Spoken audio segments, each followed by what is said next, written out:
অঁ অঁ হৈছে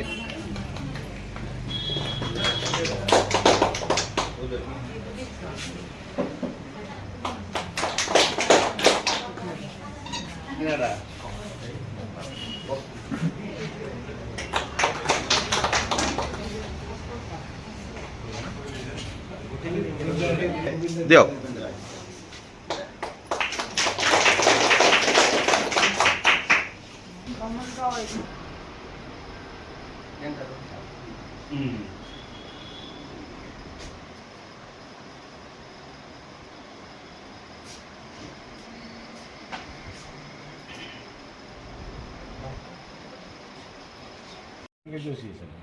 আজি ঠিক তেনেকুৱা এটা কাৰ্যসূচী আমি ৰাখিছোঁ বিশেষকৈ বৰিগাঁও গাঁও পঞ্চায়তত যিটো পঞ্চায়ত নিৰ্বাচন সমাগত আপোনালোকৰ ইতিমধ্যে অৱগত গতিকে তাত কিছু মানুহ আমাৰ দলৰ প্ৰতি আকৰ্ষিত হৈ আমাৰ দলত যোগদান কৰিছে আৰু বৰিগাঁৱৰো ঠিক তেনেধৰণে আমাৰ বনিতা ৰাভাকে আদি কৰি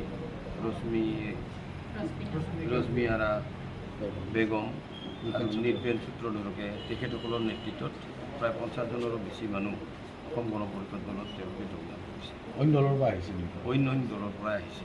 কি দল আছে আমি দলবিলাকৰ নাম ক'ব খোজা নাই, অন্য দলৰ পৰাই আহিছে। আৰু এনেকুৱা যোগদানে অভয়পুৰী বিধানসভা সমষ্টিত সমাগত যিটো পঞ্চায়ত নিৰ্বাচন আমি আগতে পঞ্চায়ত নিৰ্বাচনৰ কাৰণে আমি শক্তিশালী হ'ব বিচাৰিছোঁ আৰু আমাৰ প্ৰাৰ্থীসকলক জিকাবৰ কাৰণে আমি সকলো ধৰণৰ প্ৰচেষ্টা অব্যাহত ৰাখিছোঁ। আমি আশা কৰিছোঁ বৰিগাঁও গাঁও পঞ্চায়তখন আমি জিকিব পাৰিম। আগলৈও এনেকুৱা যোগদান কাৰ্যসূচী আছে নেকি? আমাৰ যোৱাকালিও হৈছে, যোৱাকালিও হৈ গৈছে আমাৰ খপৰপুৰ পঞ্চায়তত।